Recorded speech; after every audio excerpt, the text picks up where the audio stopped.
1번 포화 수증기량은 포화 상태인 기준량이 얼마다? 공기 1kg당 들어있는 수증기량을 g으로 나타낸 것으로 기온이 높을수록 증가합니다. 우리 용해도랑 헷갈리면 안 되죠. 용해도는 기준이 얼마였다? 물 100g. 그 포화 수증기량은 공기 1kg. 자, 2번. 일정한 양의 공기에 포함될 수 있는 수증기량에는 한계가 있다. 맞는 말이죠. 기온이 높을수록 포화 수증기량은 증가합니다. X고, 수증기량이 일정할 때 기온이 낮아지면 포화 상태가 된다. 맞는 말이죠. 그래서 OX오고, 자, 비공기의 상대 습도. 자, 상대 습도란 현재 온도의 포화 수증기량 분의 현재 공기가 가진 수증기량을 곱하기 100 한 거잖아. 그러면 여기서는 얼마가 된다? 현재 온도 B 상태니까 22죠. A가 20이잖아요. 그러니까 B 공기가 25는 기온이잖아요. 현재 온도의 포화 수증기량 25도인 요 지점의 수증기량 20이고 현재 공기가 가진 수증기량은 네, 10.6이죠. 곱하기 100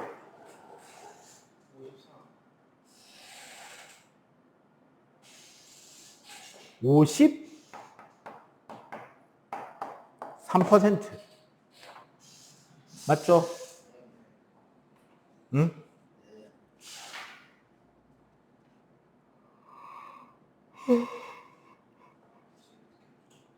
자, A에서 D 공기의 습도를 등호 혹은 부등호로 나타내시오. 그래서 A하고 D가 몇 프로죠? 100%죠. 그 다음에 C, B가 되겠지. 맞죠? 자, 공기 덩어리가 상승, 단열 팽창, 온도 하강, 포화 수증기량 감소 및 상대 습도 증가, 이슬점 도달, 구름 생성. 그래서 수증기량이 일정할 때 기온이 낮아지면 포화 수증기량은 감소해서 상대 습도는 높아지고, 기온이 높아지면 포화 수증기량이 증가해서 상대 습도가 낮아진다. 그래서 기억이 상대 습도고 니은이 기온이죠. 그래서 제일 건조할 것으로 예상되는 거는 아니죠. 반대죠. 15C 전후죠. 15C. 네, 15C. 13에서 15C, 14에서 15C, 13에서 15C 그 부분. 왜냐하면 여기 기준으로 상대 습도가 제일 낮은 온도를 찾는 거죠. 그러면 그쯤이 15C 전후쯤 아닌가? 딱 그래프상으로 15C 약간 전 그쯤이니까 한 13에서 15C, 12C까지는 아니고, 그죠? 그럼 14에서 15C나 13에서 15C 정도까지는 맞다고 인정해 드릴게요. 됐지?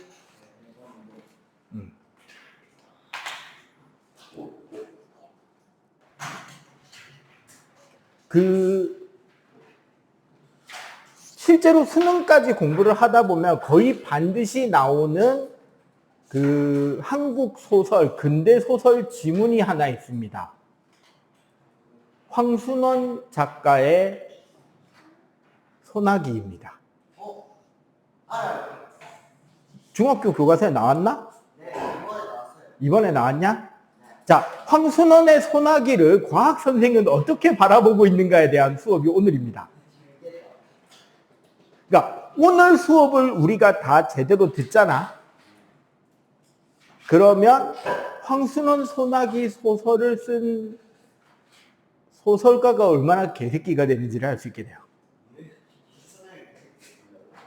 그러니까 왜 그 소녀는 죽을 수밖에 없었는지를 소설이 쓰여진 시기, 배경과 환경 이런 것까지 같이 생각해 보면 소설가가 개새끼다. 거기에 플러스 왜 소설가는 개새끼일 수밖에 없느냐. 오늘 수업 끝난 뒤에 여러분들이 핸드폰에다가 핸드폰 구글 검색에다가 소설가 황순원 이미지 검색을 해보면 2000년대에 태어났으면 소설가가 아니라 아이돌 그룹 센터를 시켜도 될 만한 양반의 사진이 하나 뜰 겁니다. 네. 그 황순원하고 또 한 명이 더 있는데 소설가 중에 김유정이라는 소설가가 있어요. 봄봄, 동백꽃 이런 소설을 쓴 사람이죠. 참고로 김유정 소설가도 남자입니다. 여자 아니에요. 남자예요. 그리고 이 두 분의 공통점은 네, 둘 다 졸라 잘생겼습니다. 그러다 보니까 이 두 분이 쓰신 소설의 주인공들은 어떤 특징이 나타나느냐. 남자애가 주인공이고 남자애는 연애 감정으로 완전히 쑥맥인데 잘 사는 부잣집 딸내미나 졸라 여자 주인공들이 이 남자애를 못 건드려서 혼자 난리치는 모습들이 나옵니다. 지네들 어린 시절에 지네들이 알고 지낸 여자애들이 다 그러했기 때문에 그렇게 되는 줄 알고 있는 걸로 착각한 것 같아요. 일단 오늘 배우는 내용을 좀 볼게요. 사실은 기단이라는 개념을 먼저 좀 배워야 돼. 전선을 배우기 전에. 기단.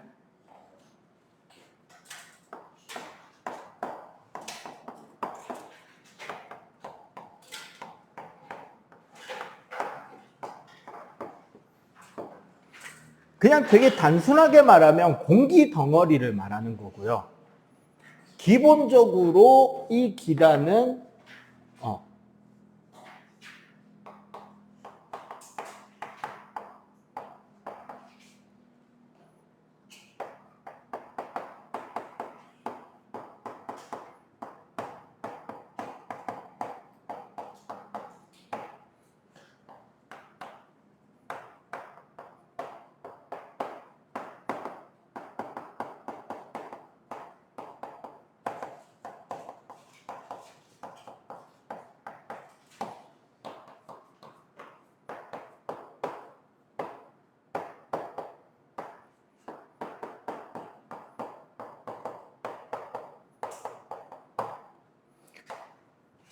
여기 세 번째가 되게 중요해요.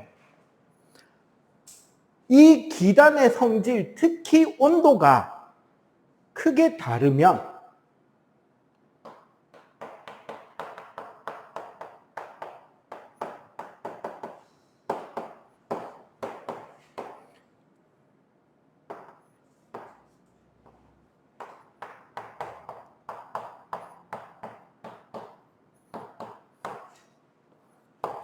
안 섞입니다. 네, 이동하는 중에 주위 환경의 영향을 받게 돼요.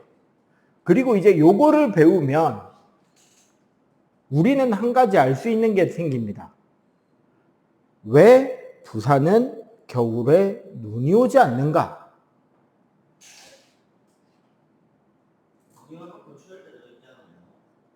몇 년에 한 번씩 오죠. 왜 그렇게 부산은 눈이 안 올까? 심지어 부산보다도 위도가 남쪽인 목포는 맨날 눈 오는데. 전라남도 광주, 그러니까 광주 전남 특별시. 어우, 진짜 이제 그 통합 특별시. 그 광주하고 전라남도하고 그 행정 단위가 묶였죠. 그래서 이제 전라남도 광주 통합특별시. 이제 전라남도 광주라고 불러도 이제 욕 안 먹죠. 광주는 광역시고 전라남도는 광역지자체인데 어떻게 전라남도 광주냐, 그러면 경상남도 부산이냐 라고 욕하는 애들이 있었는데 이제는 진짜 전라남도 광주입니다. 하나니까. 자, 그 광주하고 부산하고 위도가 같아요. 그리고 목포는 광주보다도 훨씬 남쪽에 있잖아. 근데 목포에도 눈이 오거든요. 제주도에도 눈이 오죠. 부산은 안 와요. 그것도 기단으로 설명할 수 있어요. 기본적으로 그 중에서 제일 중요한 게 여기입니다. 온도가 크게 다르면은 가장 큰 차이가 뭐가 되냐면 밀도의 차이가 나요. 그래서 안 섞이고 층을 이루게 된다.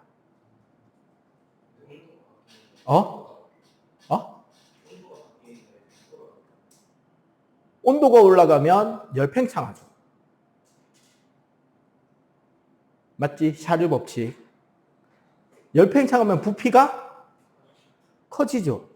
부피가 커지면 밀도는 작아지죠. 이해가 되지? 자, 그래서 기본적으로 우리는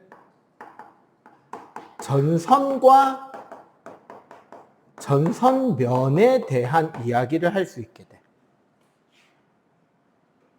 전선면은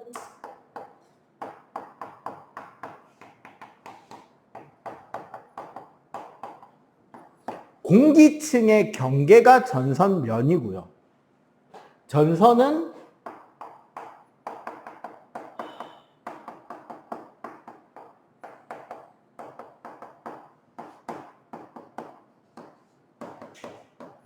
그 전선면이 지면에 닿아 있는 선을 전선이라고 해요.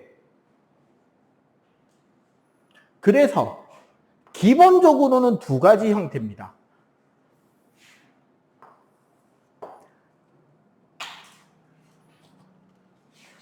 찬 공기가 도망을 가는데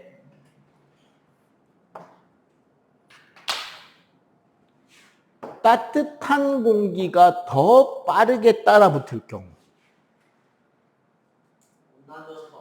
네, 이게 온난 전선이 되는 건데 이러면 어떻게 되느냐? 밀도가 어디가 더 가볍죠? 온도가 높아지면 부피가 커져서 밀도가 작아지고 온도가 낮으면 부피가 작아서 밀도가 커지잖아. 그러면 따뜻한 공기가 찬 공기를 따라 붙으면서 뒤에서 따라가게 되면 따뜻한 공기는 찬 공기 위쪽으로 완만하게 경사면을 이루면서 올라가는, 이 노란색 선이 전선면이 되겠죠. 그래서 이렇게 상승해 올라가게 되고, 자, 우리 지난 시간에 배웠잖아. 찬 공기와 따뜻한 공기가 만나서 공기가 낮은 곳에서 높은 곳으로 올라가게 되면 단열 팽창을 통해서 기온이 낮아지고 이슬점을 통과하면 응결해서 구름이 만들어진다. 그럼 이 경우는 공기가 상승하는 힘보다 퍼지는 힘이 더 크게 나타나잖아. 맞지? 그래서 요런 경우에 구름은 이렇게 층을 이루는 구름이 발달합니다. 이거를 우리는 층운형이라고 하고요. 좀 이따 구름 설명 같이 이야기를 할게요. 그럼 반대로 따뜻한 공기가 있는 곳에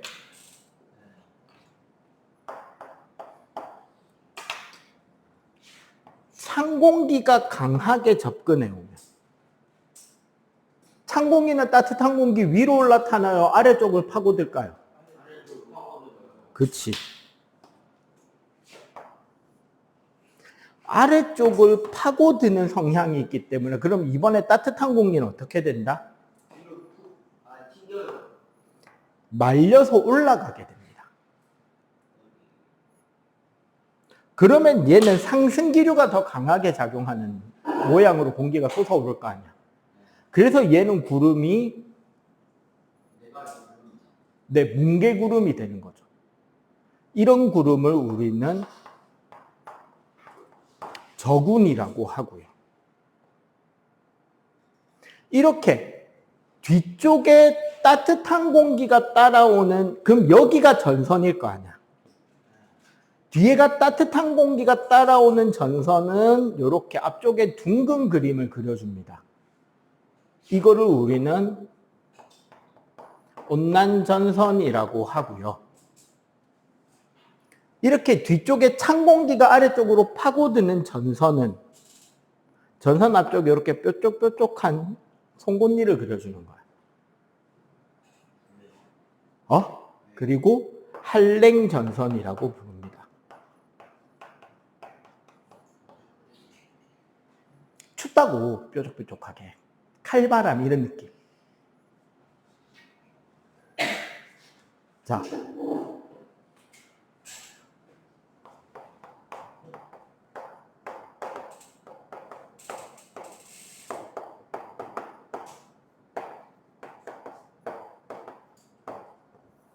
우리 지난주에 빙정설, 병합설 이야기는 했잖아.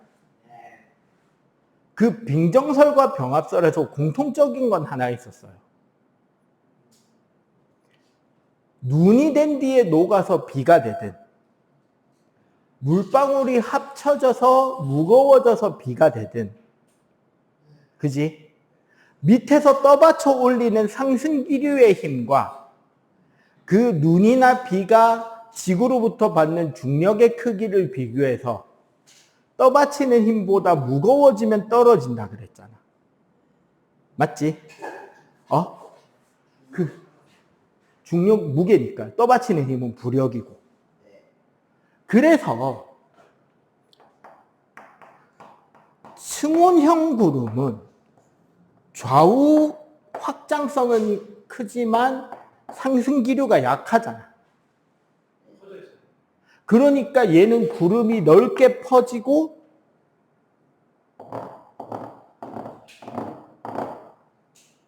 어떤 특징이 있다? 강수 범위가 넓은 대신에 빗방울의 크기, 즉 질량은 작아요. 그러니까 이슬비가 내리는 거죠. 우리 미스트 뿌리는 것처럼 보슬보슬 이렇게 뿌려지는 비가 내리는 거지. 잔잔한 비. 잘잔한 비가 오는 거지. 그 우리 분무기로 싹 뿌리면 촉촉하게 그렇게 뿌려지는 안개비, 이슬비가 내리는 거죠.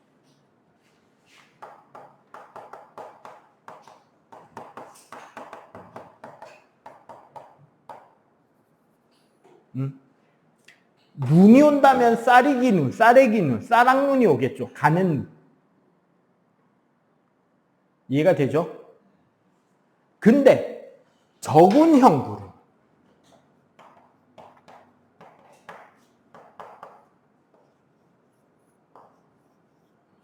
저군형 구름은 공기의 상승기류가 강하잖아.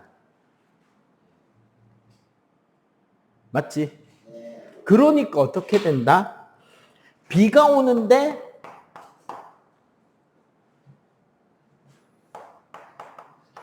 강수 범위는 좁은 대신에 빗방울의 크기는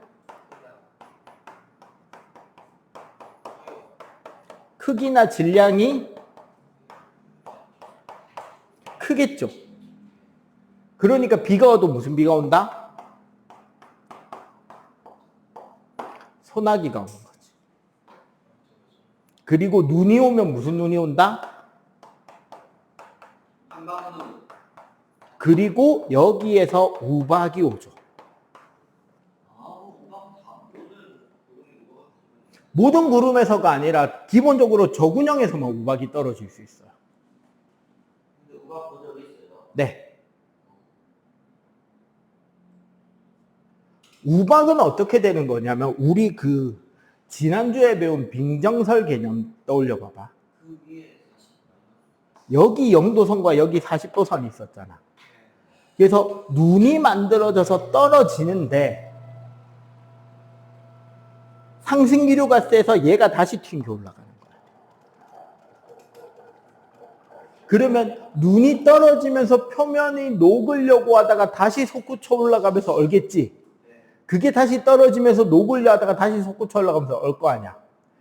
그러면은 그 얼음 덩어리 안에 나이테처럼 혹은 우리 탕후루 설탕 시럽을 입히는 걸 2겹, 3겹 입힌 것처럼 얼음 코팅이 2번, 3번 되겠지. 그렇게 된 얼음 덩어리, 녹았다 새로 얼어버린 눈덩어리가 떨어지는 거예요. 그래서 후두두두둑 얼음으로 떨어지는 거예요. 그러니까 상승기류가 아주 강력할 때만 우박이 올 수 있는 거예요. 그러면은 층운형에서는 우박이 올 수가 기본적으로 없다는 거죠. 그리고 요거 봐봐. 층운형은 구름이 어디에 있어요? 전선면 앞쪽에 있지. 그리고 층운형은 전선면 앞쪽에 어떤 강수 범위가 된다? 전선 앞쪽.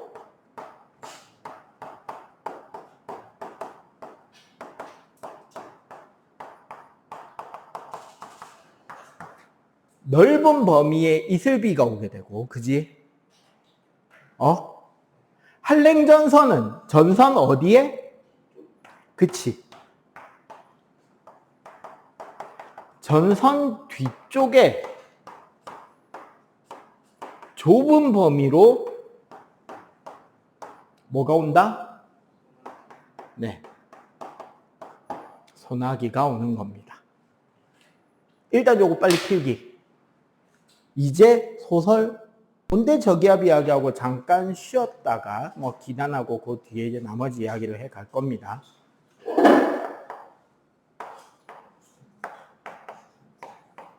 그리고 지금 우리 여기에 좀 빠진 게 있는데 22개정 새 교육과정 너희들이 내년에 나올 교과서에는 포함이 돼 있는데 지금 현재 우리 프린트 자료에 없는 내용도 조금 있거든. 그거는 이제 쉬는 시간 지나고 와서 설명해 줄게요. 온대저기압. 그러니까 아까 태풍에 대해서 물어봤잖아요. 태풍은 열대저기압이고요. 이거는 온대저기압. 그러니까 중위도에서 나타나는 저기압의 특징과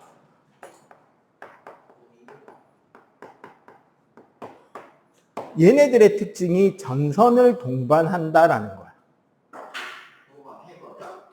온대저기압은 아무래도 우리가 이제 북반구니까 남쪽의 따뜻한 공기가 북쪽의 찬 공기가 서로 만나서 접근을 하게 된단 말이야. 응?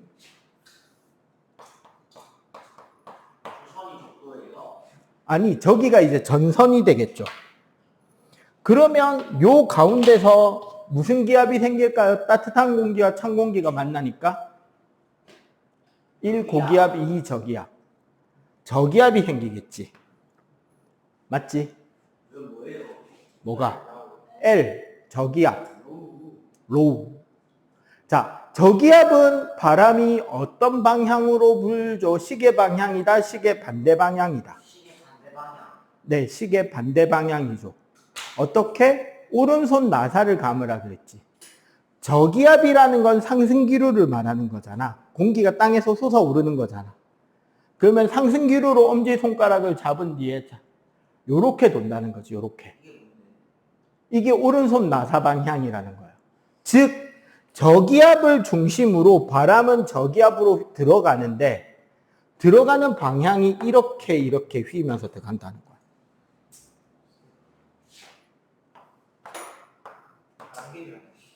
바람개비. 고기압은 반대쪽으로 불어 나가겠지. 내려가니까. 모양은 같은 방향이 돼요. 북방구랑 남방구는 반대손으로 가집니다. 우리는 북방구니까 오른손으로 하면 돼요. 이렇게 되면 이 기단의 경계층이 어떻게 되느냐? 저기압을 중심으로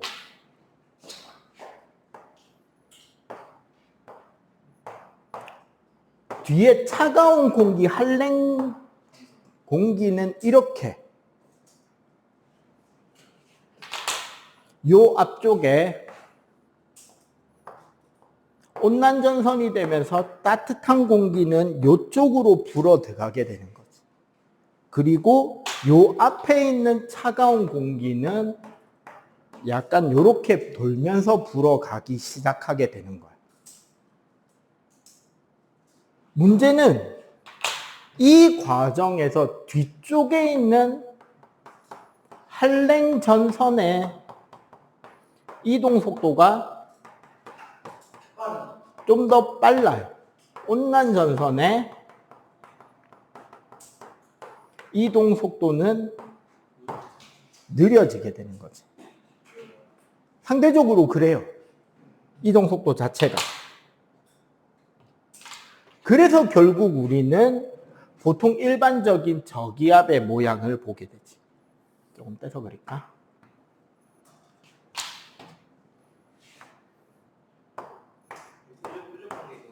한랭.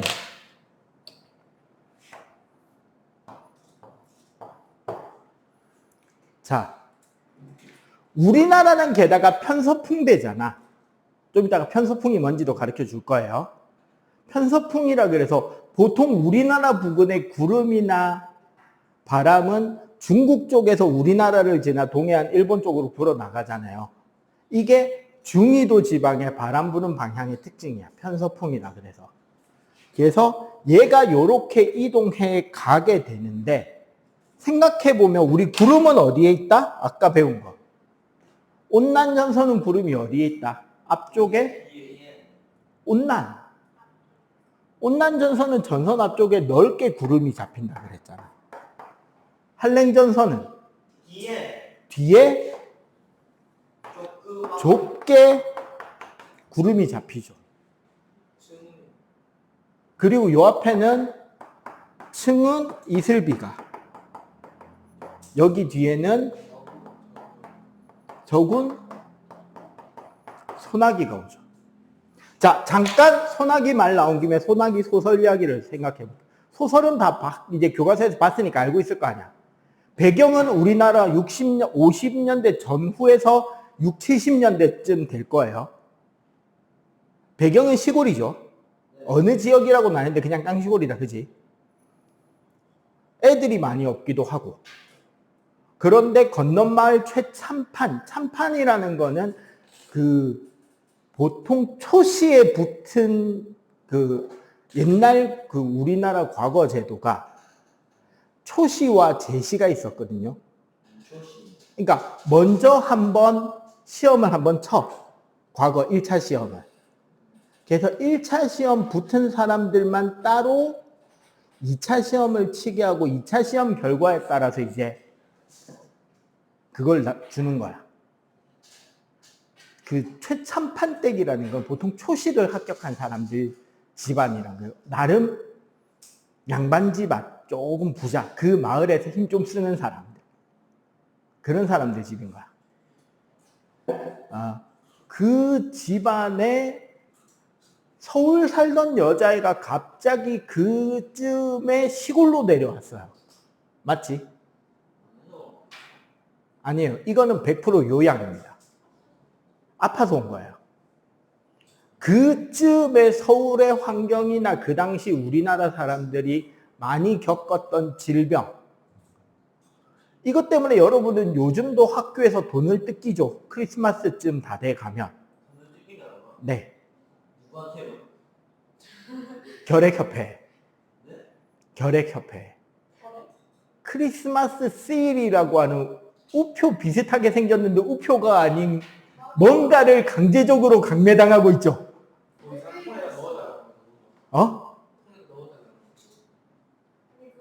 보건실에서 브래드 이브레스 표 사러 가잖아. 결핵 안 오고 못 간다고. 네, 그게 크리스마스 세일이라 그래서 결핵 치료약을 구매해서 가난한 사람들한테 결핵 그 약을 나눠주기 위한 모금 활동으로 뭐 이제 요즘은 다양한 캐릭터로 그렇게 파나 봐요. 펭수나 뭐 브래드 이발소나 그거 우표 아니라서 그것만 붙여서는 편지 안 갑니다. 우표 옆에 같이 붙여서 주는 거예요. 원래 그게 결핵이라는 결핵균에 의해서 걸리는 질병, 소위 폐병이에요. 예, 걸리면 이제 보통 이제 공기 좋은 데 가서 푹 쉬면서 스트레스 안 받고 요양하면서 영양 보급을 잘 받으면 낫는 병이에요. 요즘에도 걸리는 사람들이 있어요. 누가 20, 30대에 과도한 다이어트 하면서 영양 섭취를 안 한 어른들이 걸려요. 영양실조 때문에 오는 폐병입니다. 심하면 피토예요. 그러니까 기관지나 우리 폐포에 염증이 생기고 그것 때문에 각혈까지 하게 되는 병인데 그 당시는 우리나라 경제가 좋지 않았잖아. 그리고 서울에 가서 그 찬판집 좀 시골에서는 좀 힘 있는 집안이었는데 서울에 뭔가 해보겠다고 가족들이 서울에 올라가서 뭔가를 해보다가 장사가 잘 안 되고 애가 병이 걸리니까 이제 시골로 내려온 거야. 그럼 이 결핵을 앓고 있는 애가 감기가 걸리면 되겠냐 안 되겠냐? 폐병인데 안 되겠죠. 얘는 집에만 쉬고 있거나 그래야 되는데 동네에 나와봤더니 아까 본 그 옥태견 닮은 전잘남이 시골 애들 그냥 평범한 한복 비슷한 그런 거 입고 어리숙하게 뭐 부모님 심부름하고 오락가락하고 있는 꼬맹이가 있는 거야. 지가 볼 때 졸라 잘생겼어. 서울 애들보다 더 잘생겼어. 아니 이런 시골 구석에 저런 전잘남이 이러는데 문제는 그 애새끼는 연애 감정 따위는 안다 모른다? 모르죠. 개순수. 순수하다 못해 순진한 레벨. 그래서 어그로를 끌죠. 징검다리 중간에 길막하기. 관심 끌기, 어그로 끌기. 그랬는데도 애가 몰라. 그러자 빡쳐서 돌멩이를 집어던지죠. 에이 바보야. 어그로 끌기. 딜로 어그로 끌기까지 시전을 합니다. 맞지? 어쨌거나 그 쑥맥 덩어리를 어떻게 꼬셔서 드디어 데이트 날을 잡았어.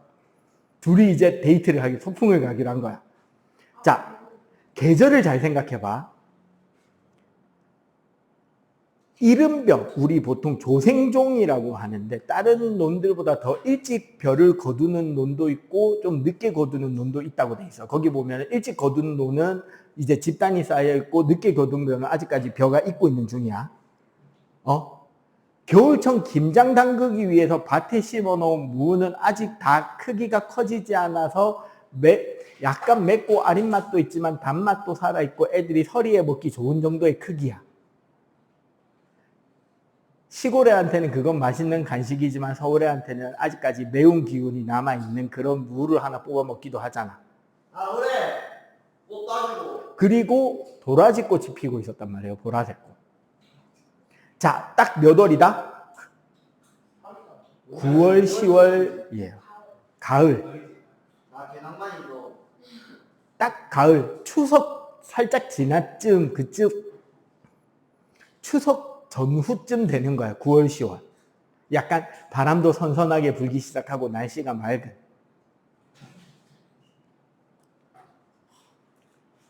그날 오후에 소나기가 오죠. 소나기가 온다는 건 한랭전선이 통과했다는 거야, 오후에. 그러면 얘네들이 데이트 나갔을 때 날씨는 여기였다고요. 여기는 무슨 공기가 있는 곳이야? 따뜻한 공기가 있는. 그리고 날씨가 어떻다? 따뜻하고 맑은 공기가 있는 곳에서 데이트를 하러 나가야. 자, 네가 정말 우와 졸라 잘생겼다 하고 얘를 오늘 어떻게든 꼬셔가지고 내 남자친구로 만들어야지라고 하는 생각을 가진 서울 출신의 약간은 발랑까지 티는 안 나지만 걔가 비록 내가 몸은 좀 아프지만 지금 데이트를 나갈 거야. 하늘 팔랑팔랑 예쁜 블라우스 같은 옷을 입고 나가겠냐? 비 올지 모르니까 고어텍스 바람막이 잠바를 입고 나가겠냐? 블라우스 입고 나가지 원피스나. 지금 얘를 꼬셔야 되는데. 예쁜 옷 입고 나가야지. 꼬셔야지 지금. 이 봐봐, 이 아직까지 연애감정 황순원급에. 근데 이제 문제는 이게 이제 아쉽죠 지금. 황순원은 순수해도 돼. 잘생겼잖아. 자. 계속 볼게요. 그렇게 해서 어떻게 데이트를 하러 나가서 꽃도 따달라고 쪼르고 무도 먹는데 이 지금 남자의 입장에서는 졸라 맛있는 건데 여자애가 맵다 그러니까 여자애 편 들어준다고 에이 나도 맵다 하면서 집어 던지는 그 정도의 관심까지는 끌어내서 성공했어. 지금 잘 진행되고 있잖아. 갑자기 비가 옵니다. 한랭전선이 통과했고요. 소나기가 오고 한랭전선이 통과하면 날씨는 갑자기 어떻게 된다? 추워요. 따뜻하고 맑은 날씨가 소나기가 오면서 흐려지고 먹구름이 끼고 추워져요. 우산이나 비옷은 준비 안 왔을 테니까 옷이 젖었단 말이지. 그래서 급하게 원두막으로 피했냐 그 집단 밑으로 피했냐 어쨌거나 피하긴 하잖아. 일시적으로 잠깐이라도 비를 피하자고. 그 상황에서 감기가 안 걸리는 제일 좋은 방법은 적어도 겉옷은 벗어야 돼. 젖은 옷은 벗어야 돼. 왜? 옷이 젖어 있으면 얘가 마르면서 계속 체온을 뺏기잖아. 근데 얘는 지금 폐병 환자야. 남자애가 아는지 모르는지 모르겠지. 그럼 거기서 감기를 안 걸리게 하고 최대한 그 추운 거에 대해서 이기기 위해서는 젖은 옷을 벗어서 별도로 말리고 두 명이 딱 붙어가지고 서로 최대한 춥지 않게 딱 붙어 있어야 된단 말이야. 근데 문제는 이 남자애는 아까 말했죠. 순수하다 못해 순진한 놈이라고. 연애 레벨로만 따지면 거의 고자급. 그래서 그냥 겨우 비만 피하게 해주고 지도 춥다고 덜덜덜 떨면서 서로 남녀 7세 부동생이니 하면서 떨어져서 일하고 있었단 말이야. 춥다는데 옆에서 좀 포근하게 안아주고 해도 살릴까 말까인 타이밍에 그러고 그 여자애는 그 데이트를 마치고 집에 갔고 당연히 추위에 그만큼 떨었으면 감기가 걸리거나 폐병이 악화되고 죽었어요. 제목이 소나기인 게 이미 세팅이 돼 있었던 거죠. 데이트를 나가서 비 맞아서 죽일 거였어. 캐릭터 설정 자체가. 완벽한 세팅이잖아. 그래서 그 엽기적인 그녀라는 그 인터넷 소설을 바탕으로 영화를 찍은 거기 보면 전지현이 그런 이야기 하잖아. 그 맨 마지막 장면에 그날 데이트 날 그 도라지꽃 물든 그 옷 마지막 입고 나갔던 그 옷으로 묻어달라고 하는 여자의 소원이 마음에 안 든다면서 그 새끼도 같이 묻어주세요. 순장으로. 그 이제 엽기적인 그녀에 나오는 설정인 거고 이제 그런 이야기가 나오는데 생각해봐. 죽을 세팅 맞죠, 이거는? 과학적으로. 자, 그래서 여기서 이제 조금 더 이제 디테일하게,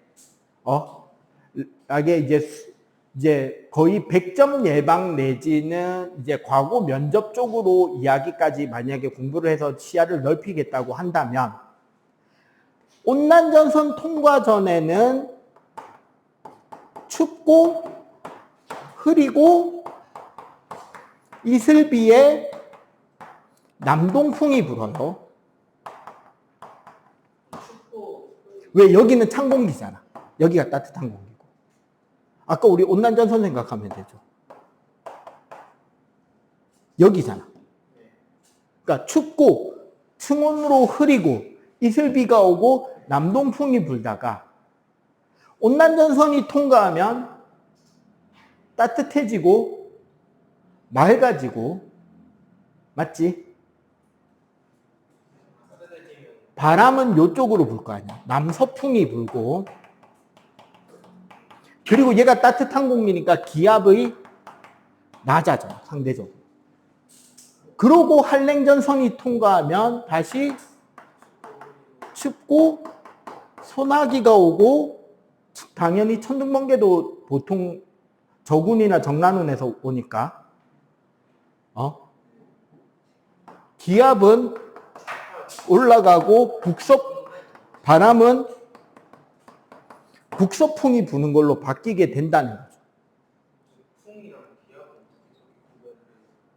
봐봐.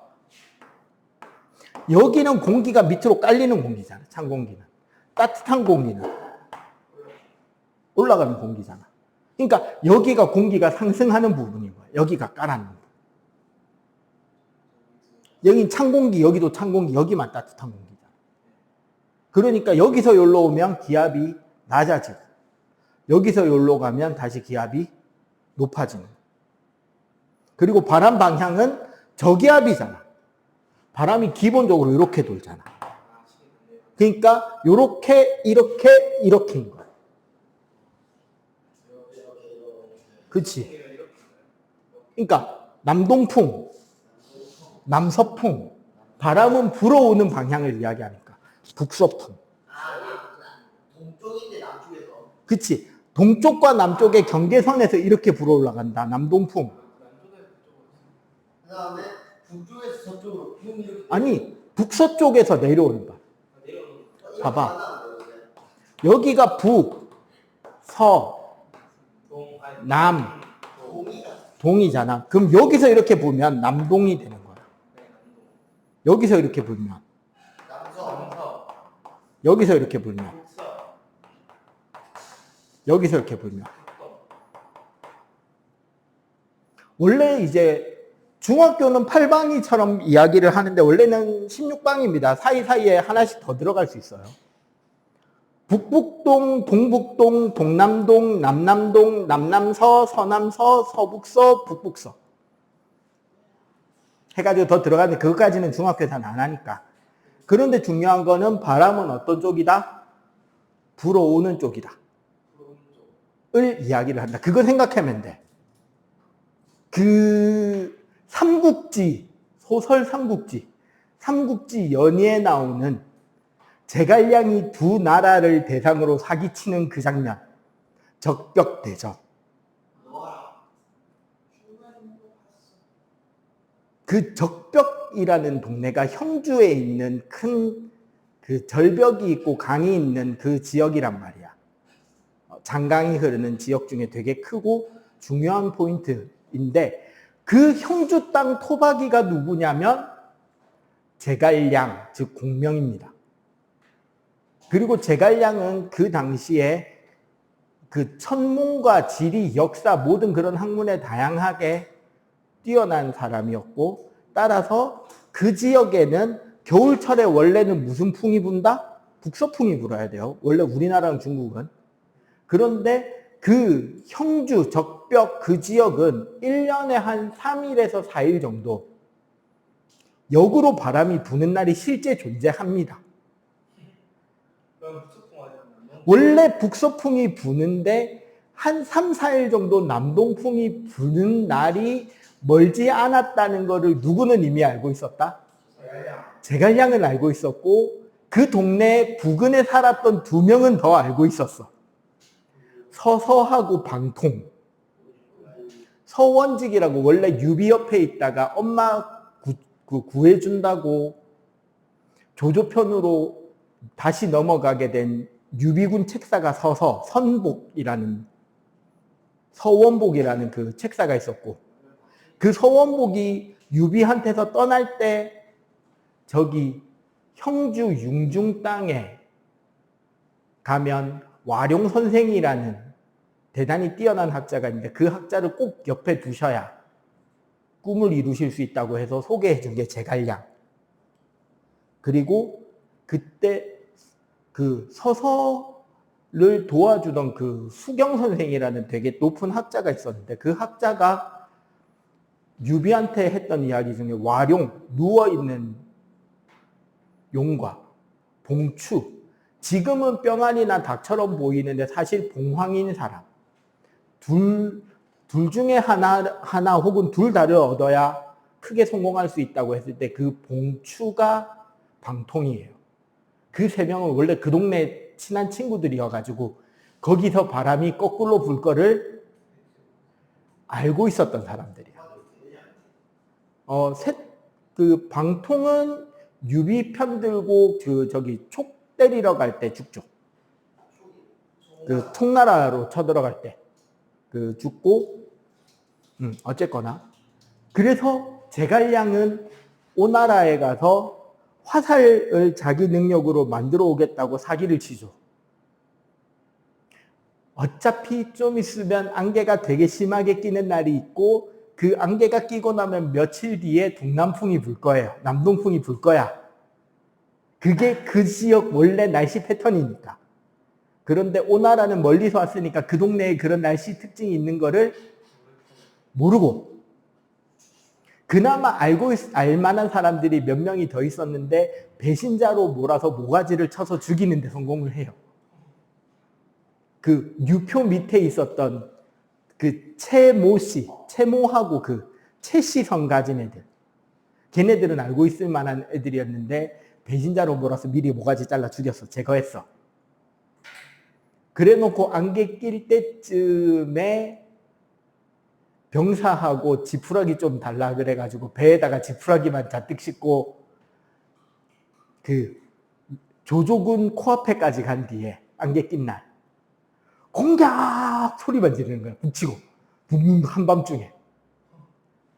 왜 졸라 커다란 산같이 크게 만들어진 배가 우르르 올라와서 가뜩이나 수전에 약한 위나라 기지 앞에서 공격하면서 막 붕붕붕붕붕붕 북소리 나.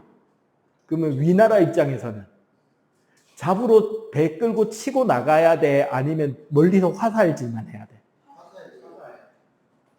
오나라 몇십만 대군이 밤에 쫄아가지고 화살을 있는 대로 땡기겠지.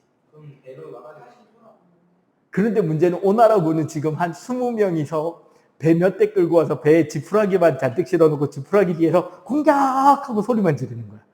왼쪽으로 갔다가 오른쪽으로 갔다가 야, 배 뒤집어. 다시 뒤집고 자, 지푸라기 뒤로 피하고 공격! 밤새도록 그지랄하다가 해 뜰 때쯤에 도망 온단 말이야. 지푸라기 반, 화살 반이죠. 탈탈탈 털어서 자, 여기 10만 발. 그래 놓고 이제 위나라 애들은 배멀미를 하니까 배멀미 막는 방법이라고 방통이 미리 위나라한테 배신한 척하고 가서 미리 수작을 걸어놓은 게 뭐냐면 배들 위에 널빤지를 넓게 깔아서 배들을 다 한 덩어리로 붙여놓으면 그 널빤지 위로 말이 달려도 될 만큼 아주 엄청나게 커다란 큰 땅 같은 배가 만들어질 거 아니야. 그리고 중간중간에 수문을 달아서 작은 배들을 공격 수비도 할 수 있고 일종의 그 강 위에 떠 있는 성처럼 쓸 수 있다. 그렇게 해서 널빤지로 붙여놓으면 된다 그러는데 널빤지로 붙여놨다가 적군이 불지르기로 공격해오면 어떻게 싸우려 하느냐. 승상 지금 겨울입니다. 겨울은 북서풍이 불어요. 저쪽은 남동 쪽에서 공격해오고 불지르는 전쟁하면 지네들이 타 죽지 우리가 타 죽진 않아요. 자, 조조는 그때 바람이 거꾸로 부는 걸 조조군은 안다 모른다? 오나라군도 자, 그래서 제갈량은 그때부터 이제 지네들이 도망갈 준비를 해놓고 자, 제단을 쌓고 제가 하늘에 기도를 하면 하늘이 제 정성을 들어주시면 며칠이라도 남동풍이 불 겁니다. 이게 남동풍이 불면 배에 화약과 기름을 싣고 불 붙여서 자폭할 배도 데리고 가고 멀리서 화공을 공격하면 됩니다. 예, 마침 거짓으로 쌀 가지고 항복하러 간다고 지금 간첩질까지 다 해놨으니까 먹힐 겁니다 해놓고 그 유비군한테 메시지 보내잖아. 좀 있다가 남동풍 불면 나 그날 튈 거니까 구출하러 와라. 그래놓고 잽싸게 튀잖아. 바람 불게 해놓고. 사실은 불게 한 것도 아니지. 원래 부는 날이 온 거죠. 그때가 남동풍과 북서풍인 거야. 계절이. 겨울철은 원래 북서풍이 불어야 돼. 자, 왜 이렇게 계절마다 바람이 다르게 부는지는 우리나라 그리고 이 동북아시아의 기단에 대해서 공부를 해야 돼요. 그러면은 장마가 뭔지, 왜 요즘 부산은 이렇게도 덥고 짜증나게 더운지 등등을 배울 수 있게 됩니다. 15분에 시작할게요. 지금 8분입니다. 아까 기단은 공기덩어리고 그 지역의 성격을 띈다 그랬잖아요. 그럼 우리나라 부근의 지도를 그려보면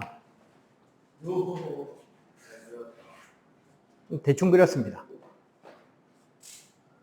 일단 요쪽에 시베리아,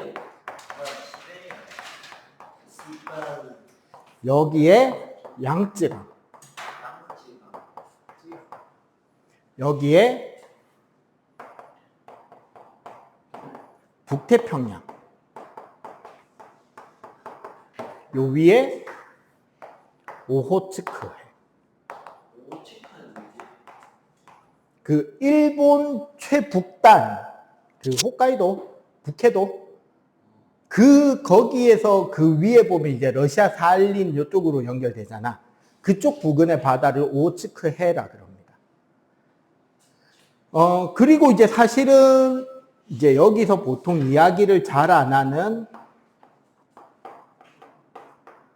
적도 기단이라고 하나가 더 있어요. 저거는 태풍 만드는 기단이기 때문에 별도로 저렇게 그려놓을게요. 기본적으로 어떤 특징이 있느냐? 대륙에 위치하는 기단이 있죠. 시베리아 기단과 양쯔강 기단. 이 둘은 시작이 어디야? 대륙이잖아. 그러니까 기본적으로 공기가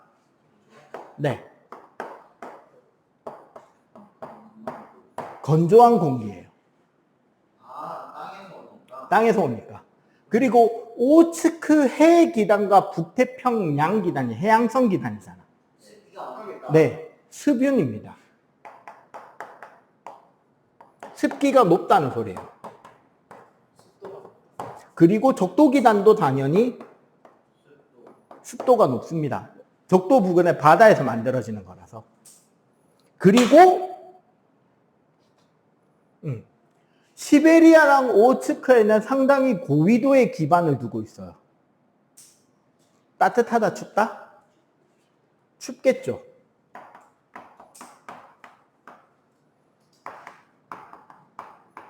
한랭한 기단이에요. 북태평양 기단과 적도 기단은 대단히 저위도 기단입니다. 아니, 저위도니까.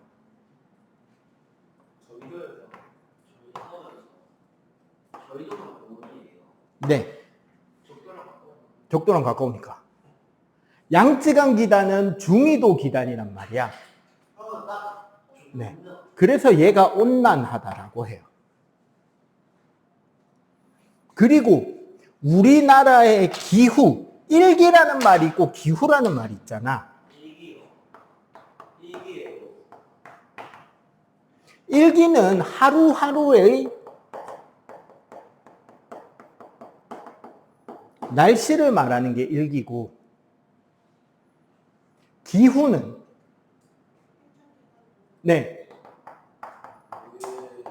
일정 기간 동안의 평균적인 기상 형태를 기후라 그래. 그래서 각 기단들이 어느 계절에 발달해서 우리나라에 영향을 미치느냐가 그 계절의 기후가 되는 거예요. 자, 그런데 여기서 유독 내가 작게 그린 게 있죠. 적도. 적도 말고, 적도는 빼고. 오치크. 양쯔강이죠. 양쯔강 기단은 별명이 하나 있습니다.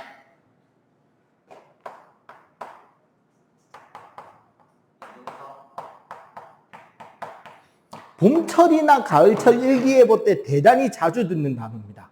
이동성 고기압의 영향을 받아. 들어온 거 같아. 네. 원래 기단, 여기서 말하는 기단들은 기본적으로 고기압이에요. 고기압이면 추워요. 아니, 바람이 불어나가는 위치란 말이에요. 그런데 시베리아 기단이나 북태평양 기단은 덩어리가 크기 때문에 이동하지 않고 그 자리에 멈춰 있는 상태로 우리나라 부근에 기후 영향을 줄 수 있는데 양쯔강 기단은 크기가 작아요. 스몰하기 때문에 그냥 우리나라 부근에 편서풍을 따고 슥 지나간단 말이야. 멈춰 있지는 못하고. 그래서 부르는 말이 이동성 고기압이다라고 해요. 움직인다고 고기압인데.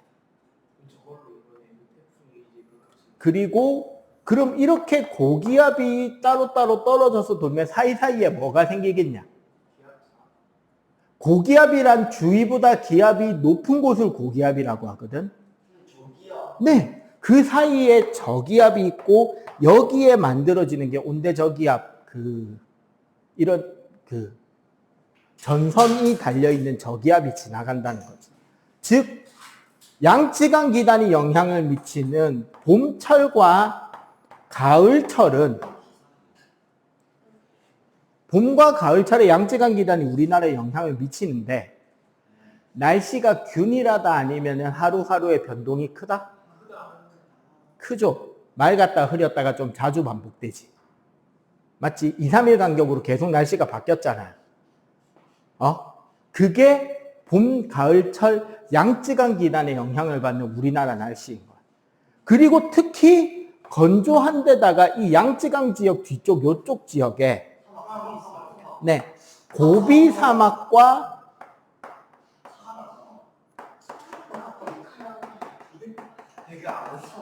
타클라마칸 사막이라고 해가지고 저기 중국 내륙 쪽에 사막지대가 있단 말이에요. 거기에 흙먼지가 이 양쯔강 기단을 타고 우리나라로 넘어옵니다. 우리는 그거를 황사라 그래요. 봄철에도 일어날 수 있고 가을철에도 일어날 수 있는데 왜 가을은 안 오느냐? 여름철에 저 동네도 비 오거든요. 적게 올 뿐이지 아예 안 오는 건 아니거든. 그렇게 적게라도 일시적으로 비가 오면 저기에 순식간에 꽃이 피고 풀이 덮이고 잠시라도 식물이 살아요. 그 계절이 가을이 되는 거야. 그리고 걔네들이 빨리 꽃이 피고 씨앗을 만들어서 씨앗을 뿌려놓으면 그 씨앗은 또 사막 속에서 그 다음 해 장마철을 기다리는 거야. 그리고 장마철이 되면 비가 오고 꽃이 피고 씨앗을 만들어서 씨앗을 뿌리고 또 죽어버리겠죠. 근데 가을이 왜 짧아졌어요? 그건 이제 전 지구적인 기후 변화 이야기가 나와야 되는 거고. 자, 그렇게 해서 봄철과 가을철에 양쯔강 기단이 지나가면서 우리나라 날씨가 들쭉날쭉합니다. 오케이? 그러다가 6월 중순부터 7월 초까지 7월 초 중순 정도까지 딱 원래는 오호츠크의 기단이 남하하고 북태평양 기단이 북상합니다. 그럼 봐봐. 둘 다 무슨 기단이야? 습기를 많이 가지고 있는 두 기단이 하나는 따뜻하고 하나는 찬 기단이야. 그리고 이 둘은 둘 다 세력이 나름 큰 축에 속합니다. 물론 얘가 훨씬 크긴 하지만. 그러면은 치열한 라인전이 일어나는 거죠. 이거 누가 이길까? 그러고 오츠크의 기단이 세면 이 전선 라인이 밑으로 밀고 내려오고 양쯔강 기단이 세지 이 북태평양 기단이 세지면 밀고 올라가겠지. 그래서 기단 그림이 위로 동글 밑으로 뾰족 위로 동글 밑으로 뾰족 위로 동글 밑으로 뾰족 이런 형태의 라인을 정체전선이라 그래. 얘가 장마전선인 거야.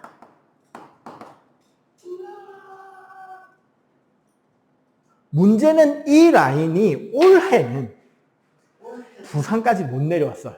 오, 그럼 얼마? 북태평양 기단의 열돔으로 인해서 공기 덩어리가 부산 인근까지 꽉 자리를 잡고 있으니까 여기서 깔짝깔짝 된 거야. 그리고 그냥 밀려서 올라가 버렸어요. 북한에 안 갔어요? 근데 그래서 북한에 이번에 홍수 나고 북한에 거기 금강산 부근에 댐 만들어 놓고 우리나라에 연락도 안 하고 물 푼 것 때문에 저기 경기도 북부 홍수 나고 했잖아.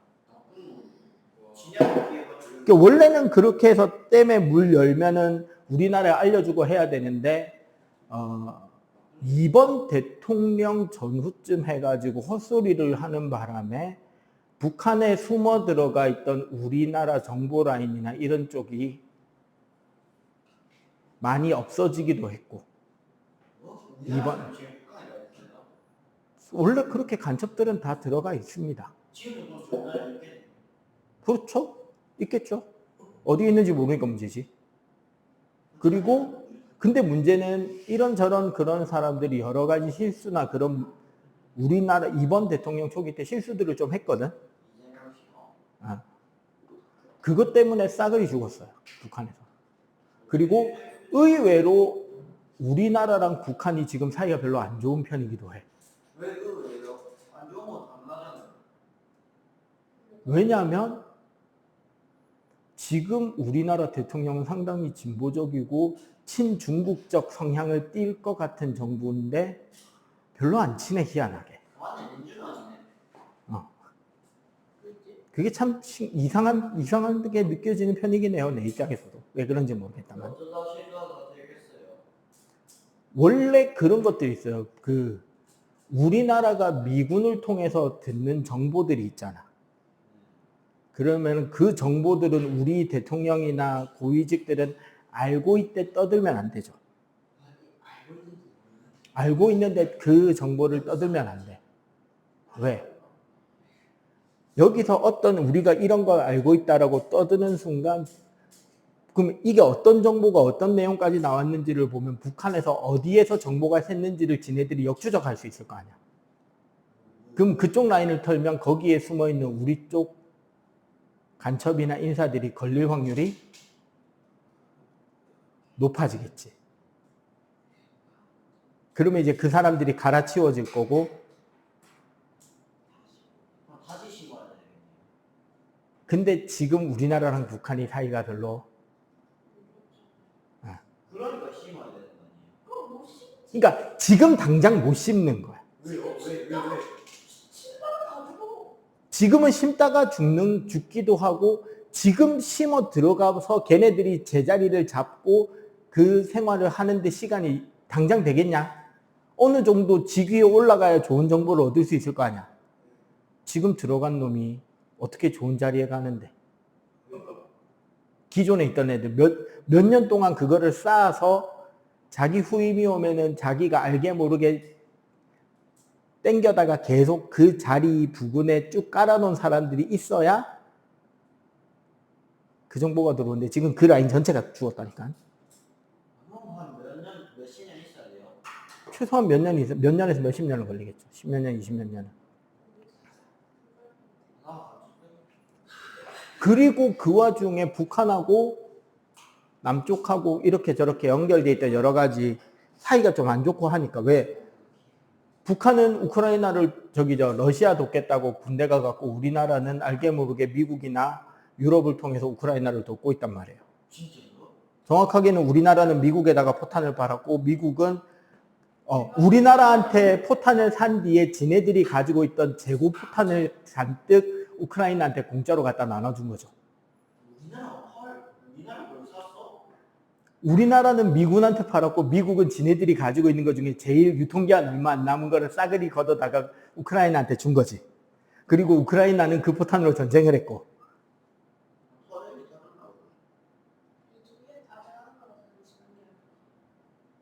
토지죠. 일단은 유통기한이 아직 남아있긴 하니까.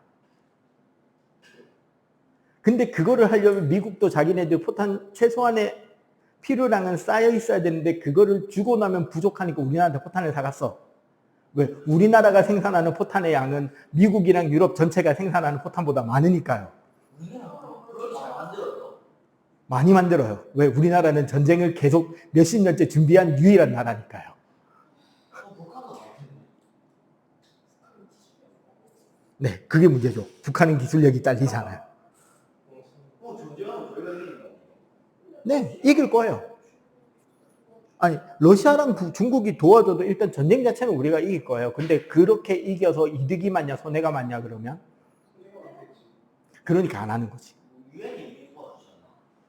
도와주기 전에 끝내야 되는 거예요. 우리나라가 가지는 전략은 그겁니다.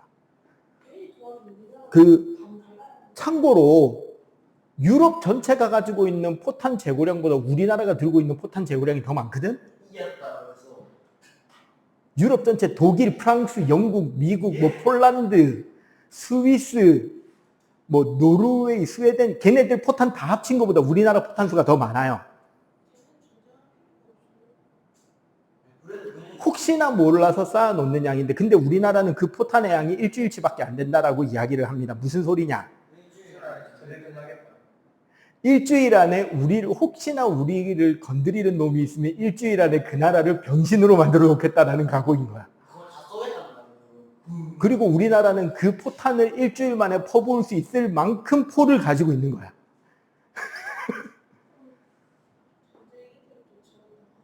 근데 지금 정부가 전쟁을 할까요?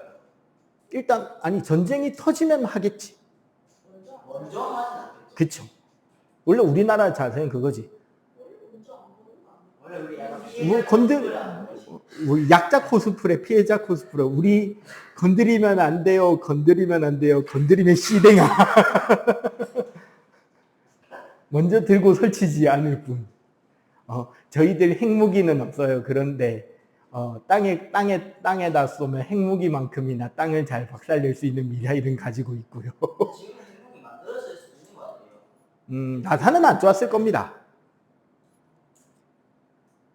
나사를 쪼우지는 않았을 거예요.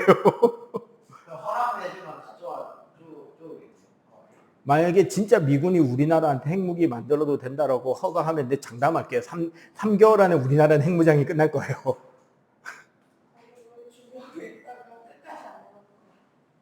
이미 실험과 시뮬레이션은 다 끝내놨을지도 몰라.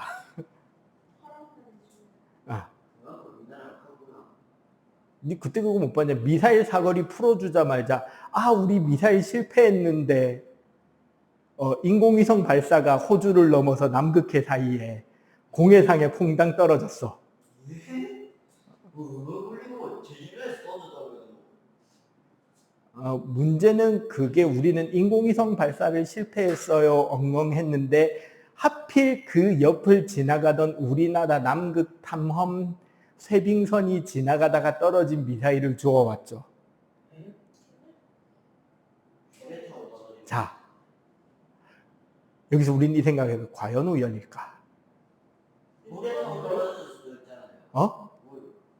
원래는 그렇게 우주까지 올라간 게 떨어지면은 다 타서 없어지거나 박살이 나거나 해야 되는데 하필 떨어진 자리 옆에 우리나라 쇄빙선이 지나가다가 떨어진 인공위성과 로켓 잔해를 수거해서 왔어요. 거기에 일부러 빠뜨린 건 아닐까. 근데 이 사거리를 옆으로 돌리면 중국 끝까지가 넘어갑니다. 아니지. 중국의 핵기지가 어디 있냐면 중국 서쪽 끝에 있거든. 폭파시킬 수 있겠네. 거기에 인공위성 대신에 쇳덩어리에 넣어놓은 포탄만 실어 쏘면 그치. 땅 지하 화강암이나 콘크리트 100m 정도 뚫고 들어가서 땅 속에서 터지는 미사일이 우리나라한테는 있으니까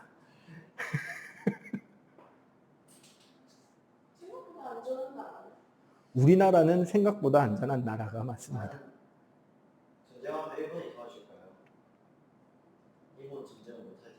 도울 수밖에 없는 구조이긴 해요.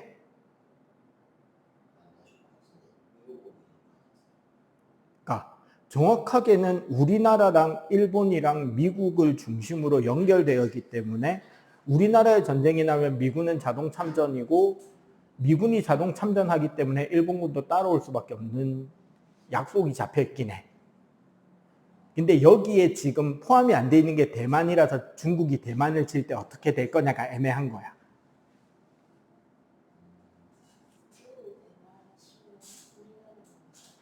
그러니까 중국이 대만을 치는데 제일 방해가 되는 거는 한국과 일본에 있는 미군이고요.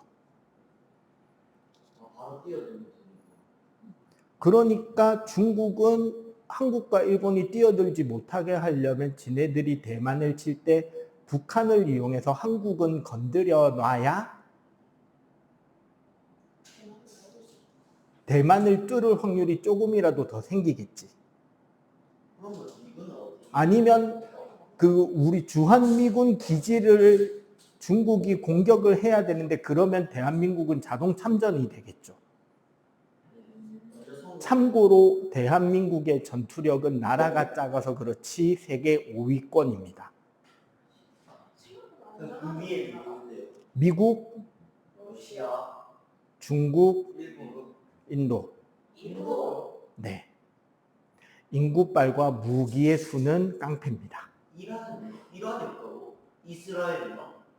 걔네들은 한 3, 40위권 밖에 있습니다. 나라가 작아서. 은근 귀엽네. 일본이 한 8위에서 10위 사이에 깔려 있을 거예요. 일본이 육군이 약해서 그래. 근데 전쟁을 할 수가 있어요, 걔네가. 일단은 방어는 할 수 있는 상태이긴 하니까요. 자, 어쨌거나 요렇게 정체전선이 라인을 잡다가 이제 지금 시기가 되죠. 북태평양 기단이 그냥 우리나라 전체를 덮어버립니다. 그러면 우리나라의 기후는 고온, 수분, 그러면 딸려오는 소리가 있겠죠. 불쾌지수, 열대야, 무더위.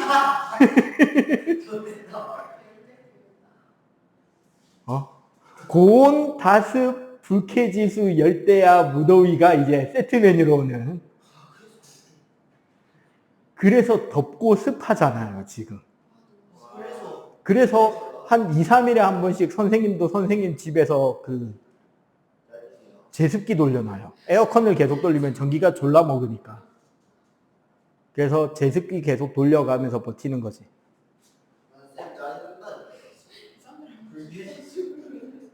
그러고 나면 다시 가을철에 얘가 잠깐 왔다가 겨울이 된단 말이야.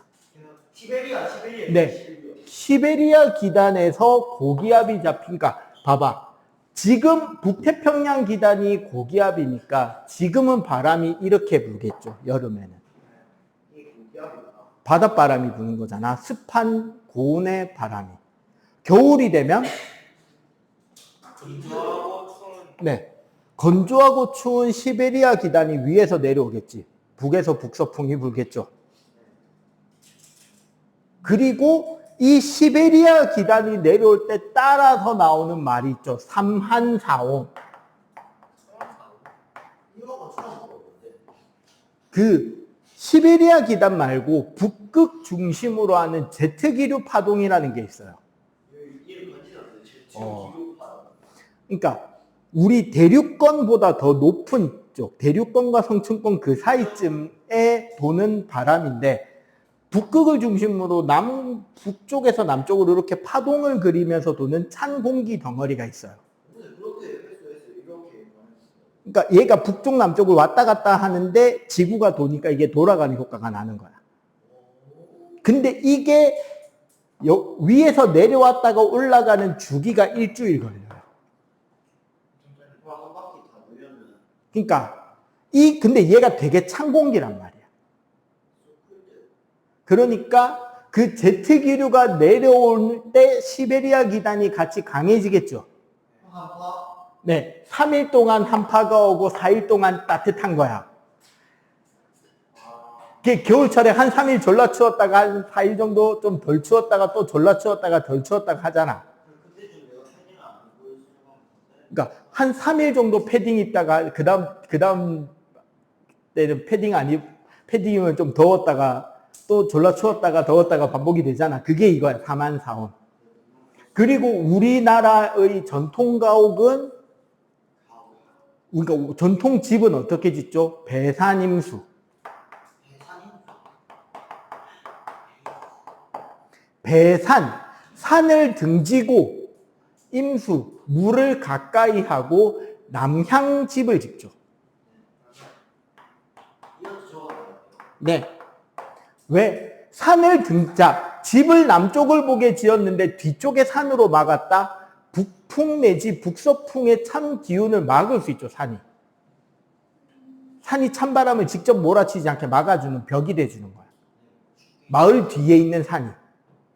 혹은 그렇게 해서 마을 뒤에 산이 없으면 옛날 양반집이나 그런 데 가면 대나무라도 집 뒤쪽에 이렇게 심어놨지. 그게 방풍림인 거예요. 바람을 막아주는 숲을 만든다고. 찬 공기가 직접 들이치면 추우니까. 배산임수가 그 뜻이에요. 뒤쪽에 산을 둔다고, 집이. 그리고 임수는 물을 앞쪽에 가까이 둔다는 거예요. 그러면 여름철에 남풍이 부는데 강을 지나서 바람이 우리 동네로 불어오는 거야. 그러면 강을 지나면서 그 물이 증발하는 그 기운 때문에 바람이 조금이라도 어떻게 된다? 덜 더워지죠. 물이 증발했으니까. 기화열을 흡수당하잖아요. 그러니까 바람이 좀 시원한 바람이 불어오게 된다고. 강을 지나온 바람이 불어야 되니까. 그래서 거기가 살기 좋은 명당이라는 거예요. 배산임수가. 그리고 겨울철에 우리는 뭐 조심해야 돼요? 산불 조심. 산불 조심. 건조하고 바람이 세단 말이야, 겨울철에.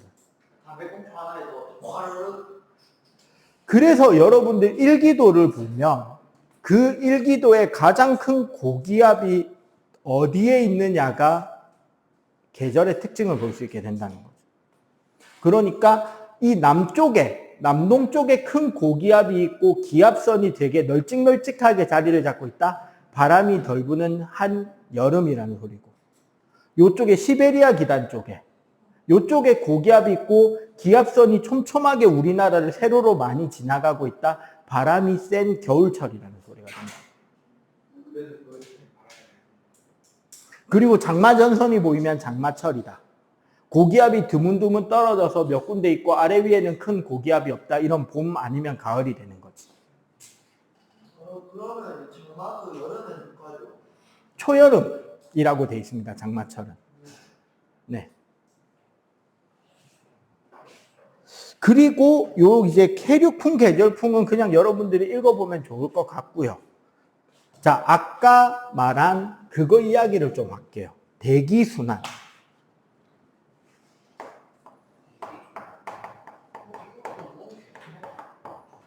요게 이번에 중3 과정에서 새로 조금 더 추가가 되는 단원이더라고. 대기대순환. 원래 지구에서, 오우씨, 조금 찌그러졌는데?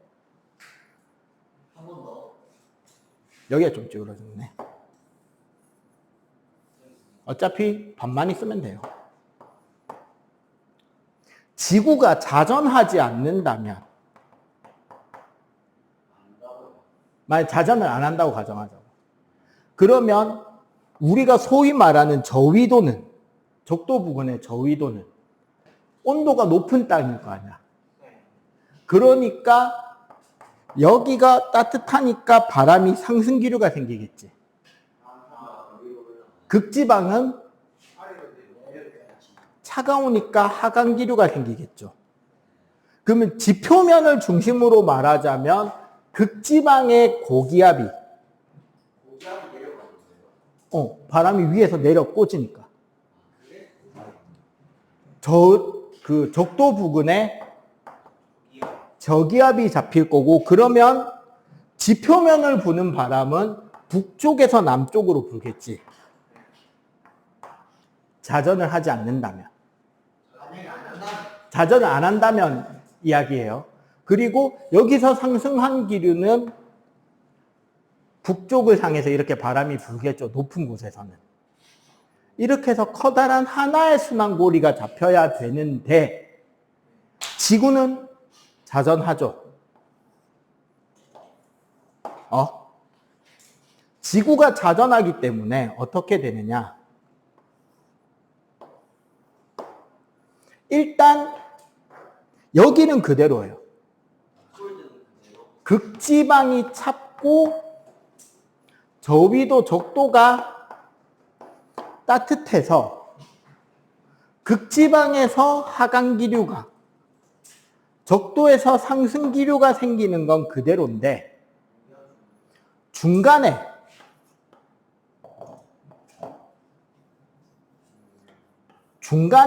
고리가 2개가 더 생기는 거야. 60도 부근하고 30도 부근에 추가 고리가 생기는 거야. 그래서 30도에서는 하강기류가 60도에서 상승기류가 추가로 생겨요. 그래서 바람이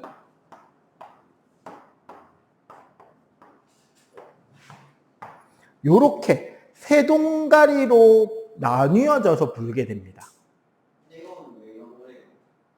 자전 때문에 생겨요. 지구 자전의 영향으로 위도별로 다른 공기 흐름이 추가로 생기는 거예요. 그래서 극순환, 패렐순환, 무슨 순환? 하여튼 순환이 3개가 생겨. 순환 이름까지는 몰라도 되고요. 그러면 우리가 위도적으로 보면 실제로는 바람이 어떻게 부는 거냐면 봐봐. 여기가 저기압이죠. 적도 부근이.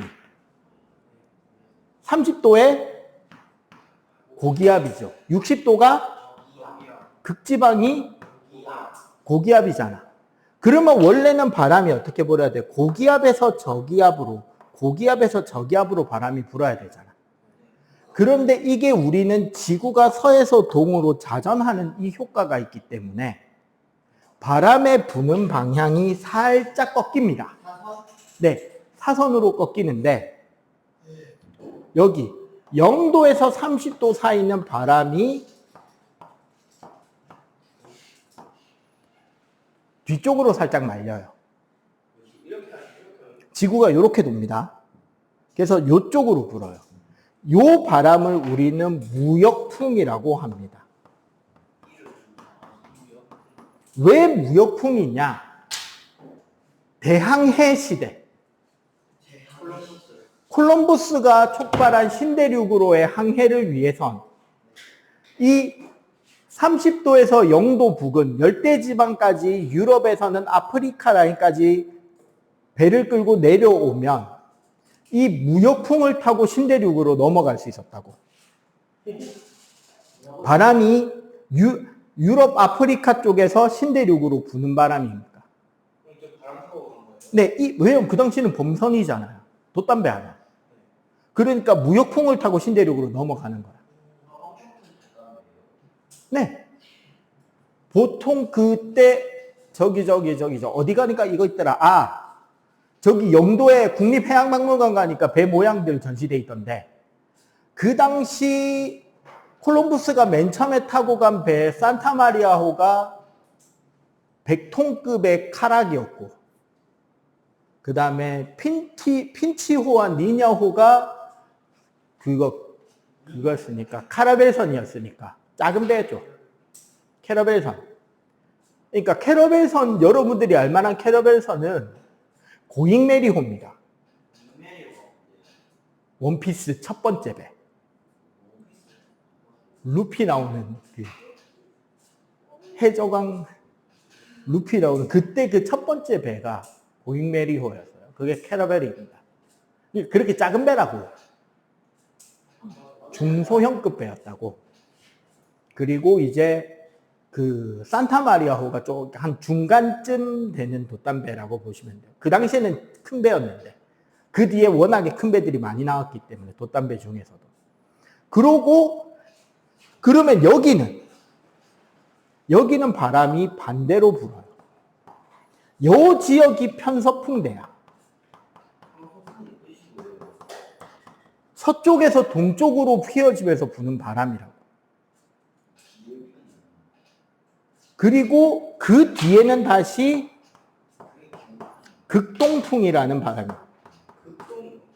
극부근에서 동풍이 분다. 그래서 있잖아, 봐봐. 30도 선이 여기 그어질 거 아니야. 우리나라로 치면. 북이 30도 선이 우리나라보다 남쪽에 그어질 거 아니야. 왜? 우리가 살고 있는 부산은 북이 34도 2분이니까요. 부산에서 밑으로 400km 떨어진 곳에 30도 선이 있다고. 제주도보다 더 밑에죠. 400km니까요. 여기에 30도 선이 있단 말이야.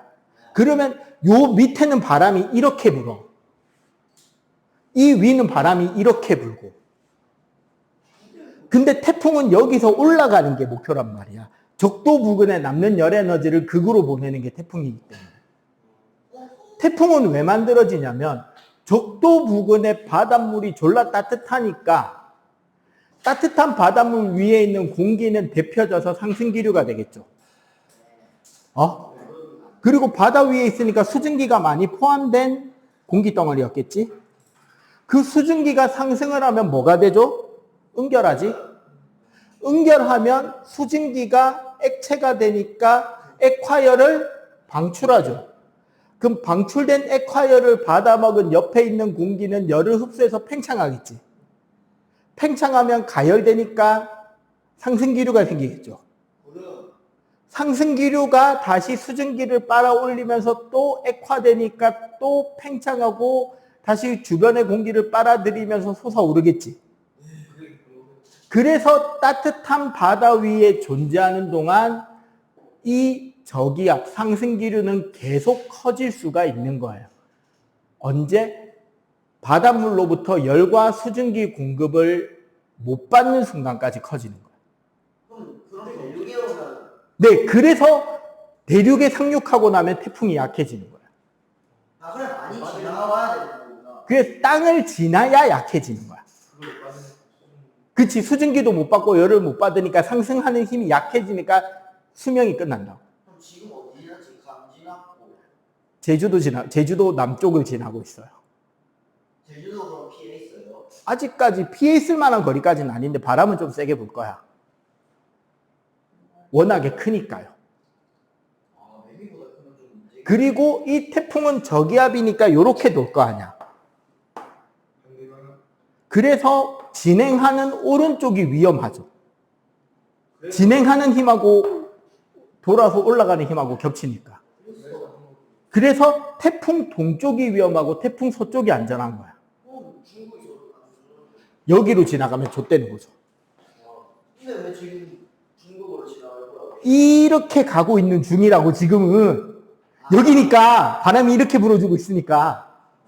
근데 만약에 저 바람이랑 잘못 만나면 위로 솟아오르겠는데. 그래서 태풍이 이렇게 휘잖아.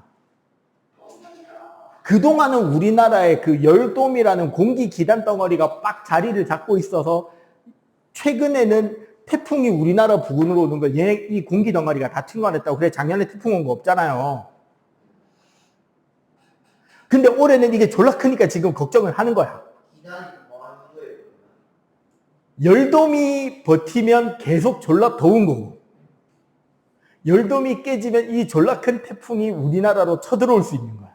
태풍 오면 좀 시원해져요? 당장은 더워지겠죠. 근데 그러고 나면 열돔이 깨지니까 이제 주변에 찬 공기들도 다시 들어올 수 있으니까 조금은 선선해지겠지. 이렇게까지 과하게 덥진 않겠죠. 엊그제 토요일, 일요일 대한민국에서 그 날씨 기록을 한 최근 100몇십 년 만에 최고 기온이 양산에서 찍혔죠. 42도.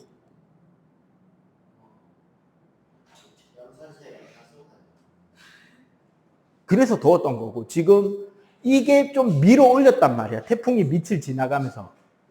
그래서 지금 남쪽은 좀 공기가 선선해진 거예요. 어제 오늘 좀 밤 되니까 선선하잖아. 덜 덥잖아. 많이 선선해진 거예요. 아랫게 졸라 더웠어요. 그러니까 요게 그거예요. 그래서 태풍이 여기서 올라가는 동안 이렇게 가다가 이렇게 꺾이는 거야. 우리나라 부근에서. 그리고 이 바람 때문에 바닷물도 그 바람 부는 방향으로 흐르게 되고, 그래서 저런 공기 흐름하고 해류 흐름이 합쳐져서 적도 부근에 남는 열을 극지방으로 보내줘야 되고, 극지방의 한기가 적도 부근을 10km 내려오는 거죠. 이 밸런스가 깨지면 영화 투모로우가 됩니다. 그 유명한 그 장면이 그 얼어붙은 구름 위로 그 미국 자유의 여신상이 얼어붙은 바다에서 옆으로 드러누워 있는 그 모습. 미국 북부는 한파가 몰아쳐가지고 막 사람들이 얼어 죽고 있고 막 길이 다 꽁꽁 얼고 있고, 미국 남부는 너무 더워서 지금 난리 나고 열이 교환이 안 되니까. 그러니까 이제 그거를 위해서 뉴욕에 있는 사람들이 남쪽으로 대피하는 그 기상 재앙에 대한 영화인 거지. 10년 안에 일어날 확률이 매우 높다라고 기상 관련 학자들은 경고했었습니다. 10년에서 100년 안에 일어날 수 있다고 충분히. 미국이 망하겠죠. 전 세계적으로 줬다는 거죠. 미국만 망하겠냐? 자, 오늘 여기까지입니다. 미국이 망했어요. 미국